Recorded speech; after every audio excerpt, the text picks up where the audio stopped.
Hey guys, thank you for watching. So I'm going to go ahead and this is a video to one of my viewers, one of you guys. You asked me to make a video on carb cycling. I guess one of the easiest ways to answer this is carb cycling can be designated or situated. I believe in carb cycling being situated. So let me give you an example of a designated carb cycling, which in my opinion is nothing more than a training wheels elementary approach. It's really kind of a silly, lame approach. But you know, it works and whatever. Basically, you got 3 days where someone's hangry, and then they get to like basically indulge in a carb refeed.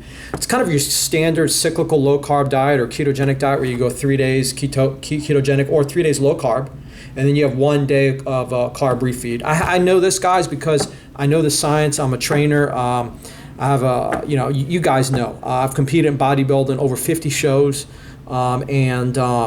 and I've also competed as a triathlete. So I actually have a good idea of carb cycling, not only from a aesthetic standpoint, but also know it from a performance standpoint. And also within that, remember, the aesthetic standpoint has to do with fat loss as well as muscle fullness, okay?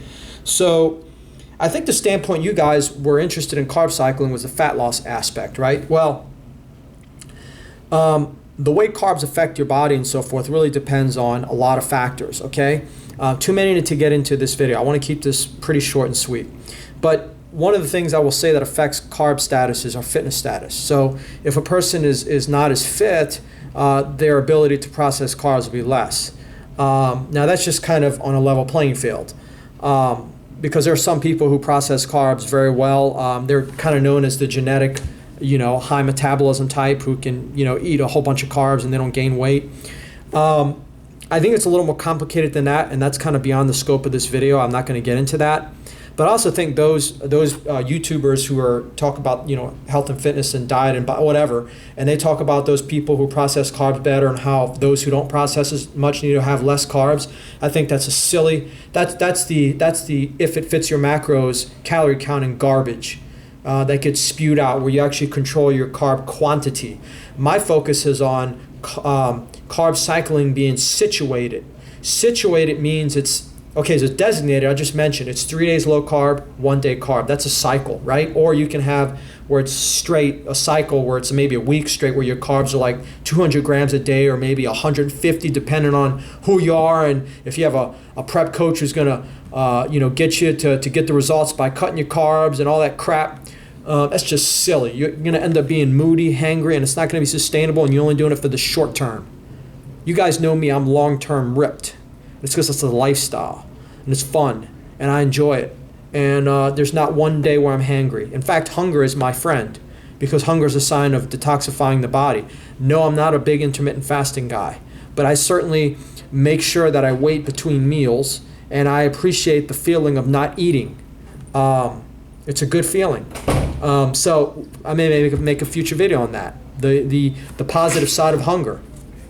So the point I'm going to make is with my carb cycling, it's situated. That is when you're seasoned and you're experienced and you know when to manipulate carbohydrates. So let me give you an example. The best way to explain this is to give you an example. So how do I do a carb cycling in a situated scenario? Well, let's say I wake up and my weight's a little up and maybe my abs don't look as hard. That's the aesthetic side of it. The performance side of it is the workout. If my workout suffers, or you have to ask yourself, can I don't know, depends on what task will challenge you, but let's use a bike race, like a 10-mile bike race. If I ask myself, can I bike a 10-mile race and perform really well? Okay, like let's say my goal is to average 20 to 22 miles an hour for a 10-mile bike race.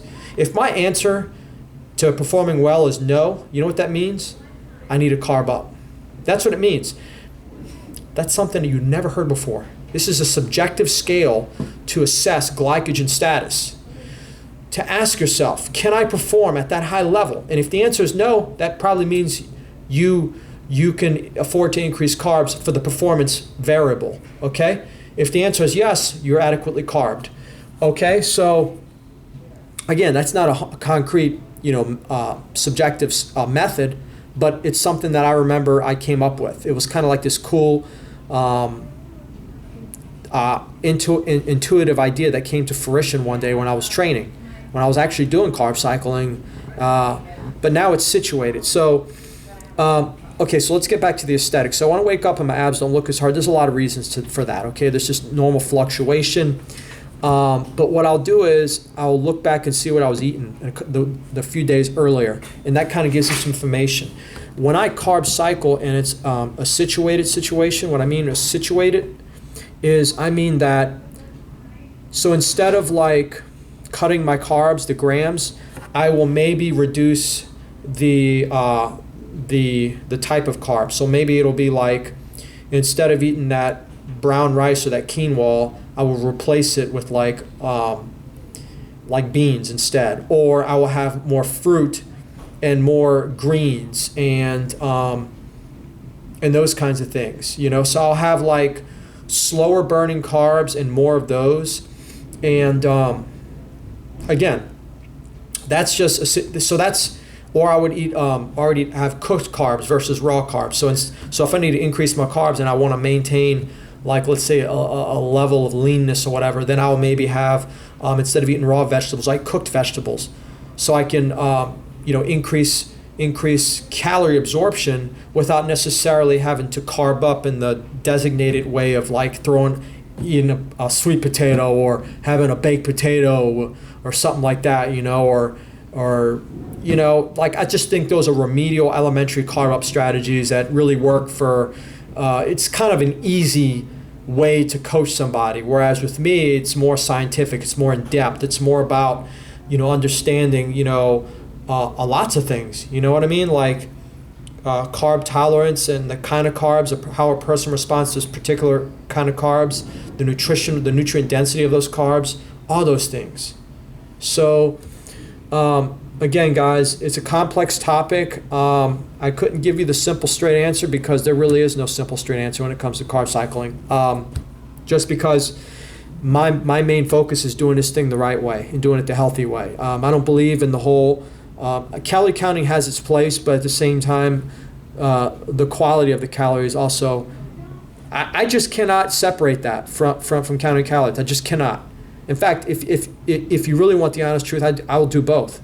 I will count and I will make sure they count the calories. Okay, so anyhow, thank you guys for watching, and make sure you like this video, make sure you subscribe if you haven't, and feel free to leave any questions or comments you may have. But carb cycling is a completely customized and individualized scenario, because everyone processes carbs a little bit differently, and all carbs are not created equal as well.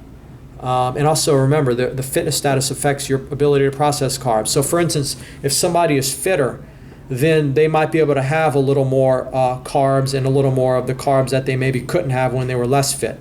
And it has nothing to do, it has less to do with how many calories they're burning that got them fit. It actually has to do with their fitness level. Their metabolic machinery processes the carbs better. More of the carbs get shuttled as glycogen. There's less DNL, or it's called de novo lipogenesis. There's less conversion of carbs to fats. And you also have a greater thermic effect of that meal and carbohydrates when you're fitter. So there's a metabolic shift in the body.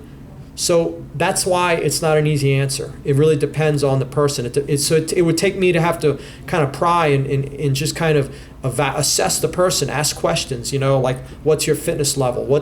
How often do you work out? And those kinds of things. So anyhow, thank you guys for watching, and tune in next time.